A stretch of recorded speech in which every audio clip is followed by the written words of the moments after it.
this will be the tutorial for the third section, or at least the third video in the tutorial for how to play Pockets of Light. So, as ever, it's an improvised piece, so you don't need to literally follow what I do, but these are the essential themes.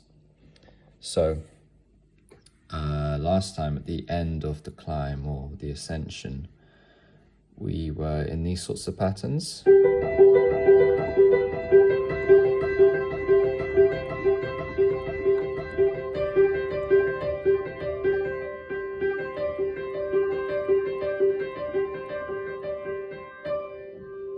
And then comes a new section.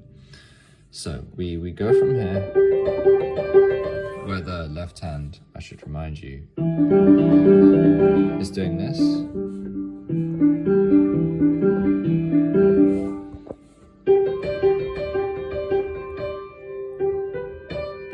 So we start in a G major.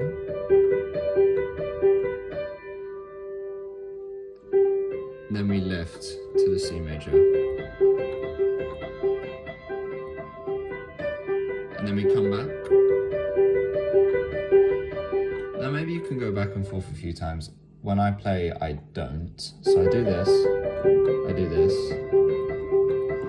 I come back, but I immediately decide to move to the new position. The new position after this is the E minor.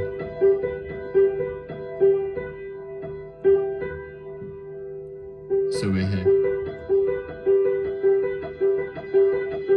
We resolve to C major again.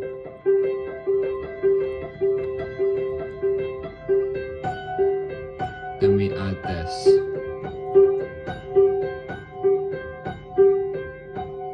So how does that look with the left hand? So we were here. In this new section, we start on G major. The left hand kind of mirrors the right hand, playing the same triads.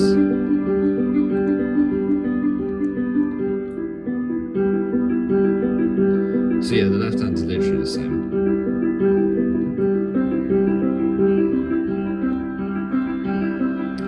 Except when the right hand goes from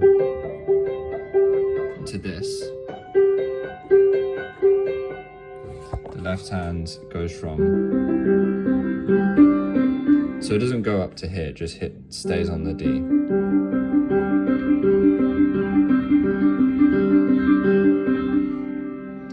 Okay, and then comes this subsection. So we do this, we maybe allow it to build, but we don't linger too long. It's kind of like an intense transition. And then the next bit is this. So we've got an octave stretch there. I'm missing notes because I'm looking through my phone screen. I'm not looking at the actual keyboard. So we do this, so G, B, and then the high G. Then we come down to the F.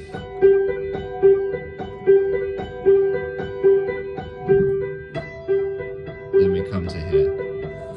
So the left hand will be doing this. And then when the right hand starts reaching for the high G, the left hand kind of stays tame in the usual triad. When the right hand is reaching for the F, we play this. So when I'm doing this up here, when I'm doing this in the left hand. So A, D, B, D, A, D, B, D. And then when the right hand comes down to here, I'm just playing this. So I'm playing the same thing, an octave lower. And we can repeat that a few times. I like to repeat it twice. So I go from here and then I repeat the cycle. So I go back to G major. The right hand is here and then it goes for another round.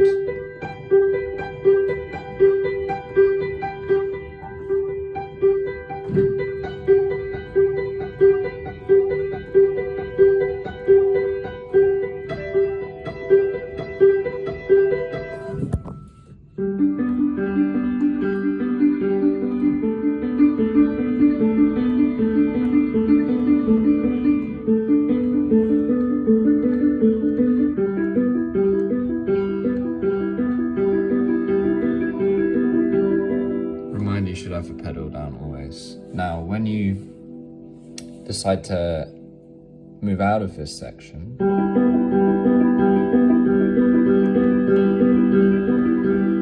you return to this G, D-C triad.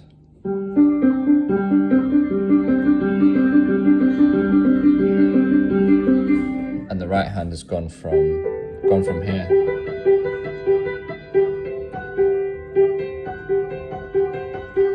to this same pattern. I mean, you can play this as well with the D. It's up to you. I prefer to do this though. And then we come into the end section, which I won't discuss in this video. So it's like,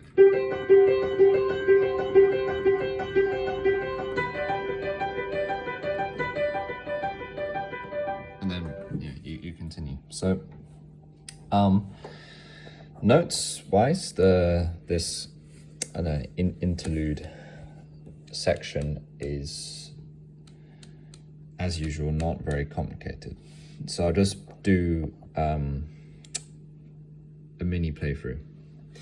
So at the end of the climb, we were here up to the C major, into this weird kind of tension of the D. Now the new section. So I'm playing the G major in both hands.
Doing the A, D, B, D pattern.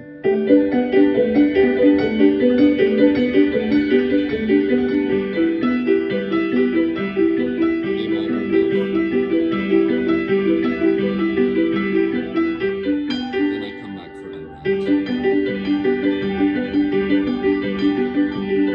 And you can continue, you can do a few more rounds if you want to. Okay. So that's that. Now for the performance directions. So you don't have to play it the same way that I do, but I like to make this section very delicate. So at the end of the climb, so I'm quite strong rhythmically here.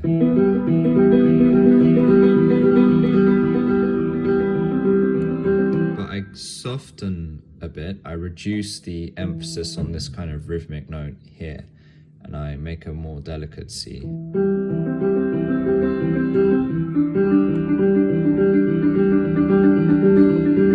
So when I'm playing this pattern, I'm really listening to the G and D, I'm not so much listening to the E. Like, it's still present, you can still hear it, but I'm focusing my attention here. And then I try to play as softly as I can. Now, playing very quickly and softly is difficult, but I try. So we go quite softly here.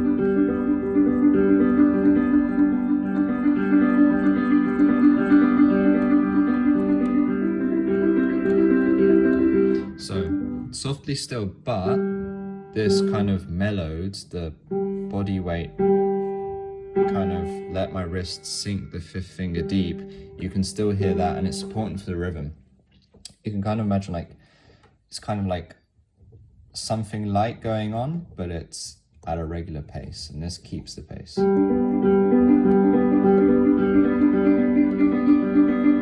I switch up to here, I try to make it almost kind of intangible. So it's like the C and E notes aren't being played, and then I let them kind of grow into existence as kind of like a mini climax within this section. So you can still hear the G.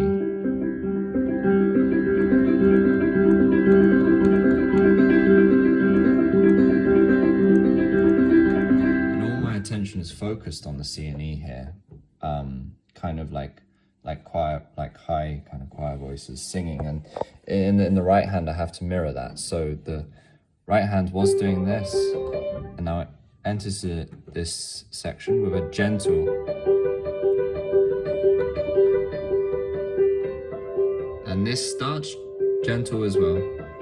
Also, thumb notes, keeping the regular rhythm, that's important.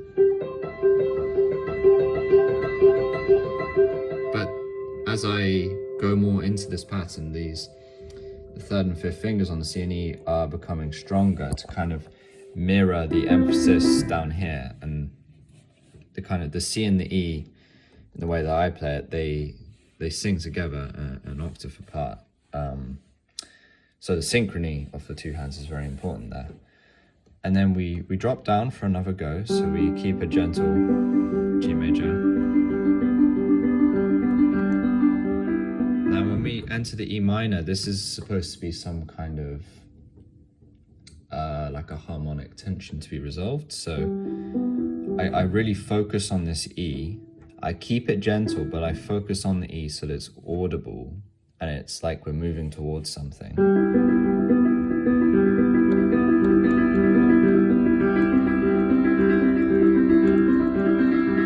And we move back into the C. Not quite so dramatic as the first time, but we still focus on this. And maybe this is becoming stronger now in preparation for a build-up to a new subsection. So the rhythmic maybe becomes stronger here.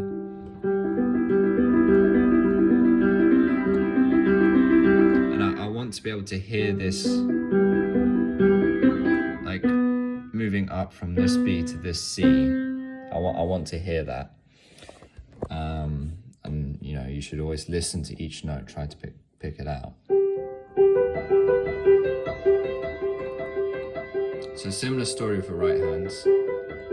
I want to hear the change.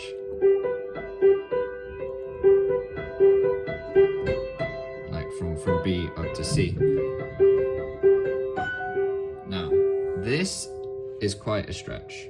I've got large hands, so this looks like it's fine. It's not though. I shouldn't play like this.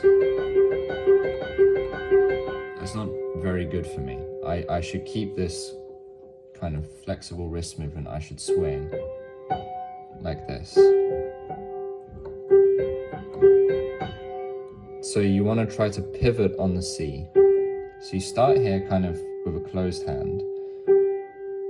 You raise the thumb off, you pivot on the C, and you can hold the C down, and you reach this top F. And you want to strike it with good force as well. You don't really want to let that force come from this finger though. You want to, as always, let the wrist press down. It's like the whole body's kind of leaning into this note.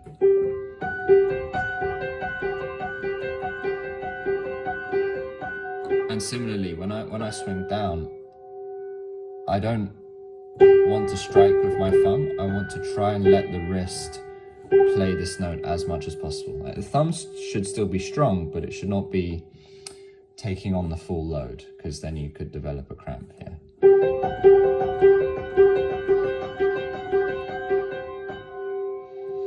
And the dynamics here, you want to really build up and really hear the high F above all else. The left hand can be kind of quiet, but the dissonant D should still be audible. while keeping regular rhythm. So the right hand no longer really has this in this section, so the left hand should maintain that. Now when I move up to here, the wrist movement is even more important because there's an even bigger stretch. And it might seem a bit janky to like have to do this. This is quite a significant swing, but it's much better for you if you do it. Now when I play this and I've got my eyes closed and so on, this is the only note I can hear. It's the only note I can focus on. It's the only note I'm listening to. It's the only note I can perceive, as Lubomyr would say. Like I really concentrate on this high G. I don't really feel my hand move at all. The G just comes into existence. A strong, high, clear note. And it's a mellowed note. So Lubomyr has this language, M-E-L-O-D-E. So these are notes that are somehow, like every note's being played for the same length of time here, but somehow this note is persistent. And anyway, so you want to focus on it as if it is always being played somehow. Now when you drop down, like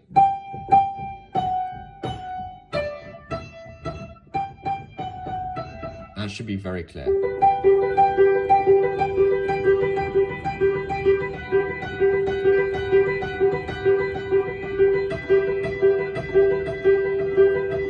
That pattern should be extremely clear. And all the while your wrist should be supporting the strength in these notes. You shouldn't have to let your pinky finger do it for you. Let the body sink into these notes. Left hand is not too complicated, so just keep the regular rhythm. The right hand is no longer focusing on the bass thumb note rhythm, it's focusing on the high notes here. So you want to keep the kind of the metronome in your left hand pinky finger.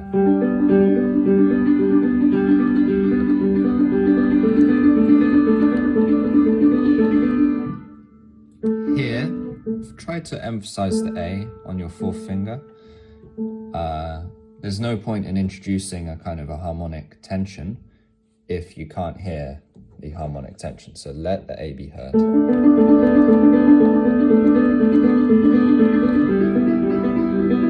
Now when I go to this chording, I try to let the E be loud as well, at least on the first go. So I'm no longer insisting on the delicacy. So when we moved up from here, I try to be very delicate. In this section, where we're doing the high notes, delicacy is lost. I mean, you can play it delicately if you wish, but it's not as important because you want to make these very clear notes. So I don't mind so much about doing this loudly.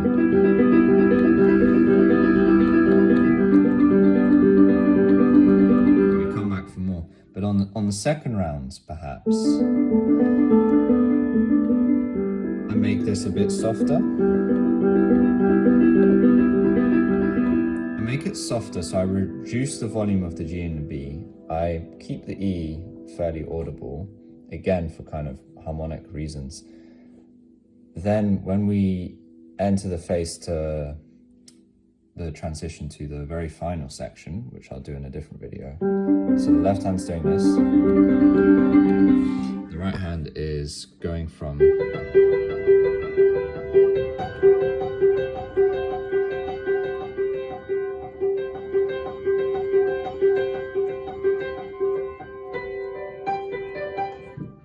you want to keep this F sharp, but maybe not as loud as before. Allow kind of a reduction in the volume, a softness in this pattern that was not previously there. Similarly here, kind of let it be like a quiet pause with a slight sense of anticipation or build-up coming from this.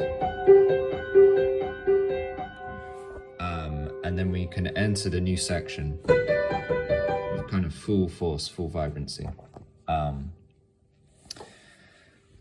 Reminder, never play triplets. I want to hear this. I don't want to hear this. That's no good. Especially because it robs the fifth finger of any chance to kind of have a presence. You want a 1-2 stress pattern at all times, particularly so that this guy gets heard. Yeah, triplets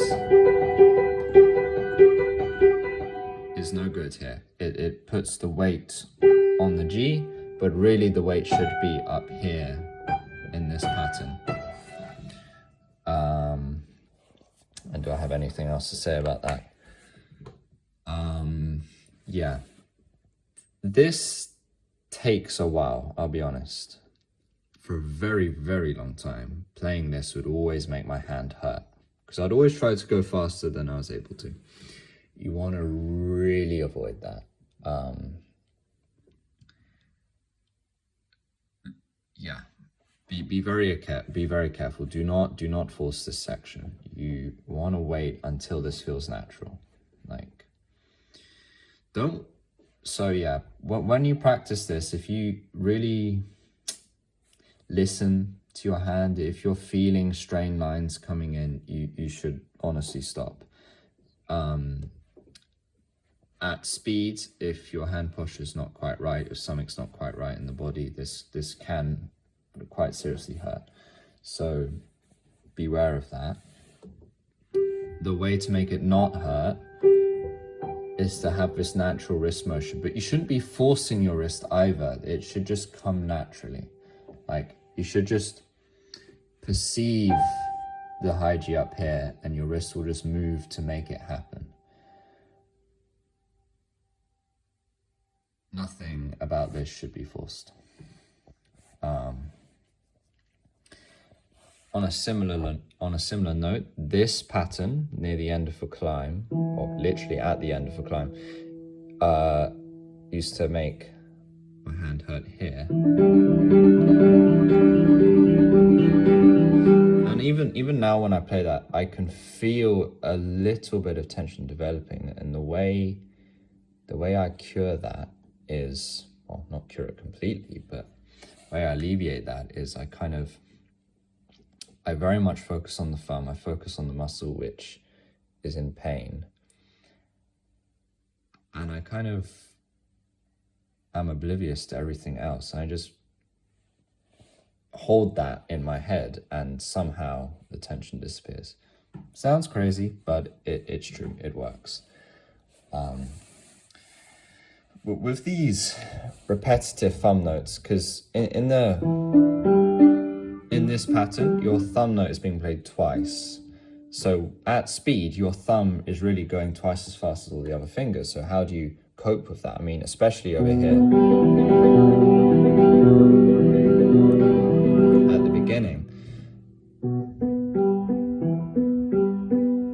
that the thumb got played 4 times there. Every other note only got played once. So this guy's going really fast.